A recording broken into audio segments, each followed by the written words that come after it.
from Group 2 will present our report on the title Violence in Sports.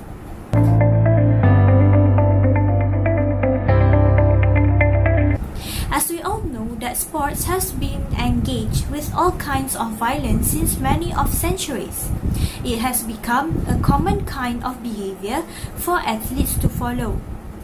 Athletes has been practiced in doing violence since the early stage they joined the sports world. So, in our presentation, we would like to say that violence occurs in sports that involve big tournaments, with which it includes physical contacts with each other, such as hockey, basketball, and football, which the kind of sports that is very common in using violence during their tournament. I know that there are many games that involve big tournament, but as it says in Perry J 1998 book, not all sports are games and not all games are sports. And now, what is actually meant by violence? Violence is generally brought up in the context of aggression, where it's supposed to go against the rule and regulations of the sports itself. And how did aggression occurs?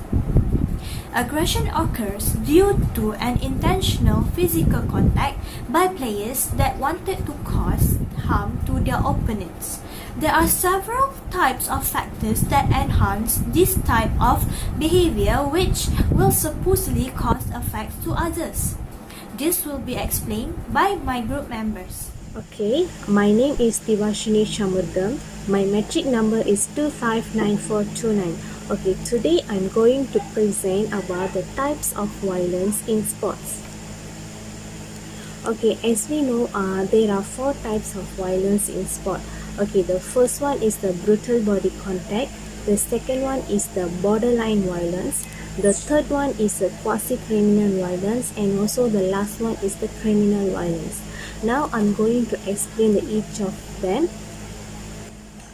Okay, the first types of violence is the brutal body contact. Okay, brutal body contact means is something like it's a physical contact that is deemed within the parameters of the games and also the sport rules.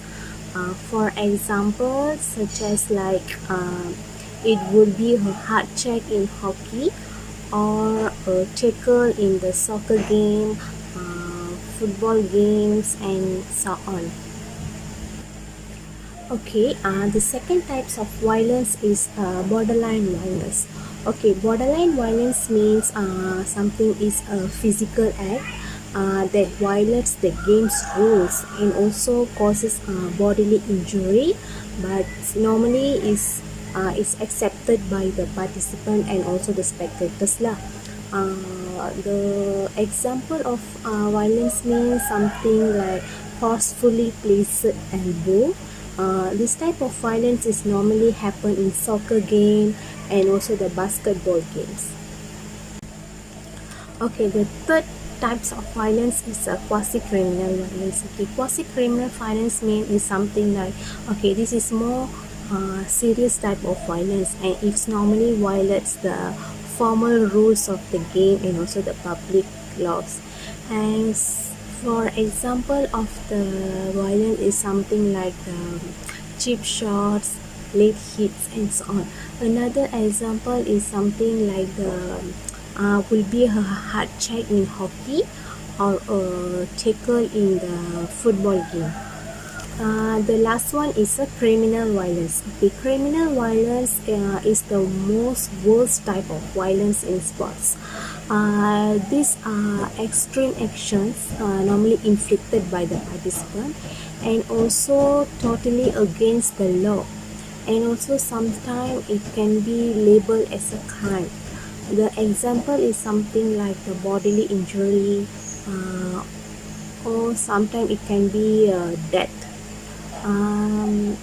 But this type of violence is normally relatively rare in sports. It's very rare to see lah. Normally we can see in the movies.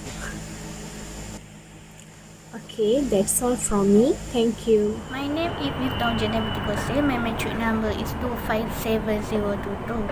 I will present about the factor that influence the violence in sport, which we had four factor, which is social cultural factor, frustration, aggression, hypothesis, reinforcement, and the last one is a role model. Next, I will talk about the second factor, which is frustration, aggression, hypothesis. This frustration, aggression, hypothesis developed by Duke, Miller, Maurer, and Sears, 1939. It is a combination of feeling frustration and spread this frustration into the aggression. For example, the loser team will vent their frustration toward the winner team as they use illegal tricks just to make sure that they can overcome the other team who lead more points than them. This situation can be called as frustrated aggression relationship. The third factor is reinforcement. Reinforcement can be positive and negative, just as approval, disapproval, rewards, criticism, or punishment.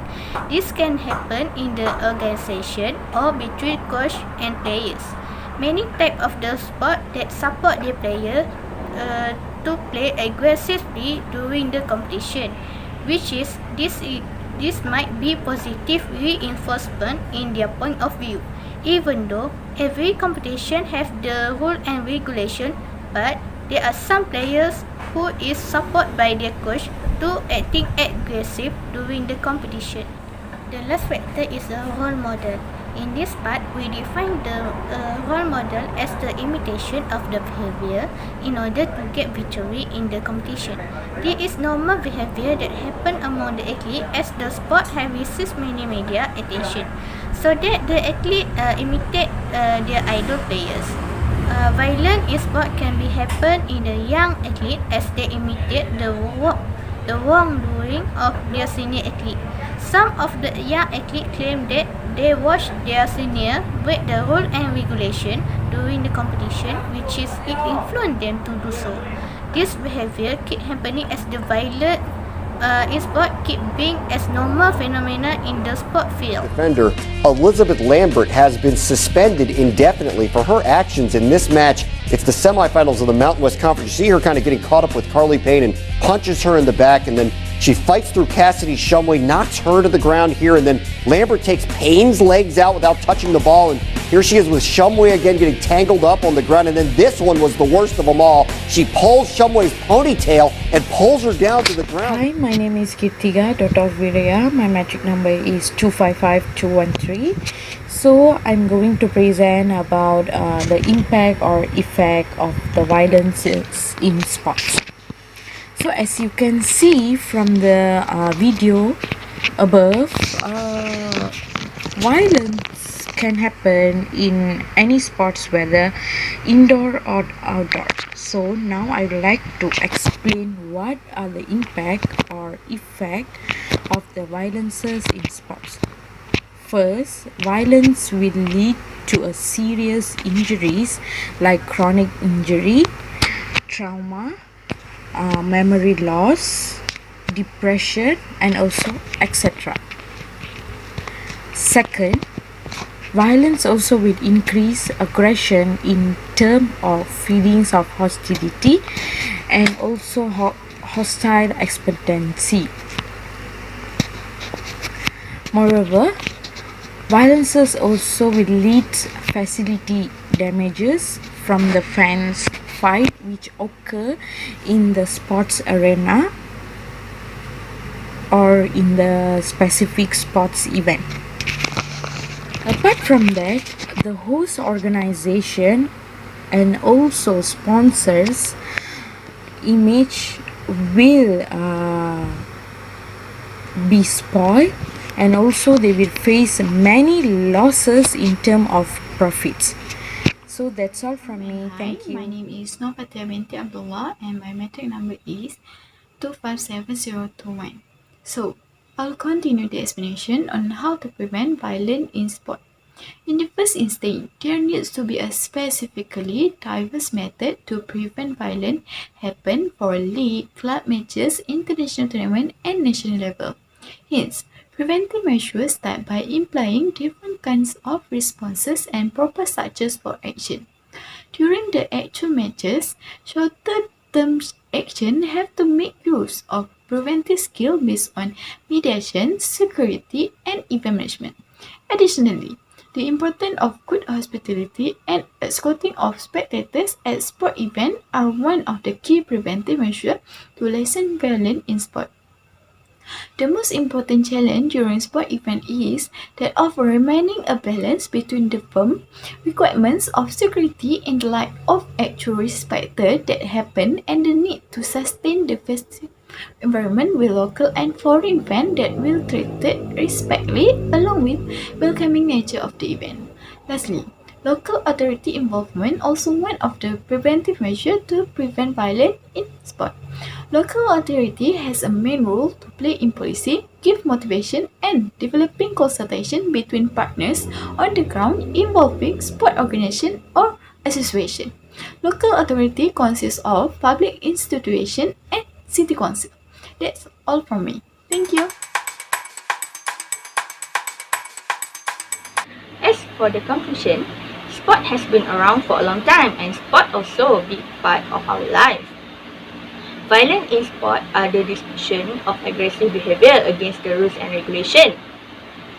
Violence comes from frustration caused by lack of achievement of the certain goal.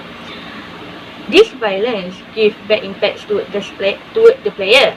As an example, the players will get injured and cannot play anymore in the next game. The injury may take a long time to heal, so that it will bother the performance of their team. However, spectators also play a big role in encouraging, instigating, and even engaging in violence as well. The media play into all of this and raises the violence that takes place in around the sport. We need to prevent and stop the violence because we know the violence can occur in a various ways. There are many ways to stop the violence, which is the first thing before the game starts. The coaches should encourage player to play, follow the rules, and tell the player to play fairly. Violence also gives impacts toward the sport itself, which is the spectators will give the bad impressions toward the sport. And lastly, we hope that the violence in sport can be reduced and also can make people and also players aware about this violence can affect the career of the players in their future. That's all. Thank you.